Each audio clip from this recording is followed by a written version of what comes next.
ပြစ်လိုက်တုန်းကတော့တွားကြထိုးတန်လေးနှစ်ချောင်းဟိုဘက်လောကလေးထဲမှာကောင်းကင်အကွဲပြီးအရန်ကြီးမားတဲ့တုတ်ချောင်းကြီးဖြစ်သွားရော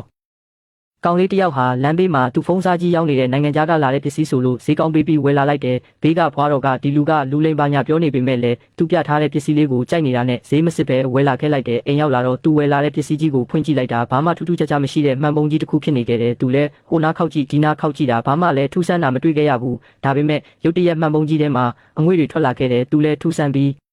လေးနဲ့မှုတ်ကြည့်လိုက်တာမှန်ပုံတေးသေးလေးတဲ့လူရုပ်ပုံတွေပေါ်လာပါတော့တယ်မှန်ပုံတွေကသူမြင်နေရတဲ့အရာကနောက်ထပ်လောကတစ်ခုဖြစ်နေခဲ့တာပေါ့အထဲမှာတော့ကောင်မလေးတယောက်ကိုထူးဆန်းတဲ့အကောင်ကြီးနှစ်ကောင်ကလိုက်လံတက်ဖြတ်နေခဲ့တယ်ကောင်မလေးလည်းအတင်းတွေရုန်းကန်နေခဲ့ရတယ်ဒါတွေကိုသူကအပေါ်ကနေအရှင်းသားမြင်နေခဲ့ရတာပေါ့ကောင်မလေးဟာသူ့ရဲ့အကောင်းဆုံးဆိုတဲ့တိုက်ကွက်ကိုထုတ်ပြီးတိုက်နေခဲ့တာတော့ဟိုနှစ်ကောင်ကိုဘလို့မှရှင်လို့မရဘူးဖြစ်နေခဲ့တယ်ကောင်မလေးဟာဘလို့မှမနိုင်တော့တဲ့အခြေအနေမှာကောင်လေးကသူ့ဘေးမှာရှိနေတဲ့တွားကြထိုးတန်လေးနှစ်ချောင်းကိုယူပြီးတော့နတ်ဖျားတုတ်တန်တိုင်းကွာလို့ပြောပြီးပြစ်လွတ်လိုက်ပါတော့တယ်ဟိုဘက်မှာကျတော့ကောင်းကင်ကနေနဲတာကြီးမဟုတ်ဘူးကျဆင်းလာတာပထမတစ်ကောင်ရဲ့ရင်ဝါကိုဖောက်ထွက်သွားခဲ့တယ်တွားကြထိုးတန်တိုင်းပေါ်ဒုတိယတစ်ကောင်လည်းအတိဝင်လာတဲ့အချိန်ဆိုနောက်ကျသွားပြီးနှစ်ကောင်လုံးတွားကြထိုးတန်ဆိုင်ပြီးမာလကီယာသွားပါတော့တယ်ကောင်မလေးမှာတော့ဘာတွေဖြစ်သွားမှန်းမသိပေမဲ့ဒူးလေးထောက်ချလိုက်ကကောင်းကင်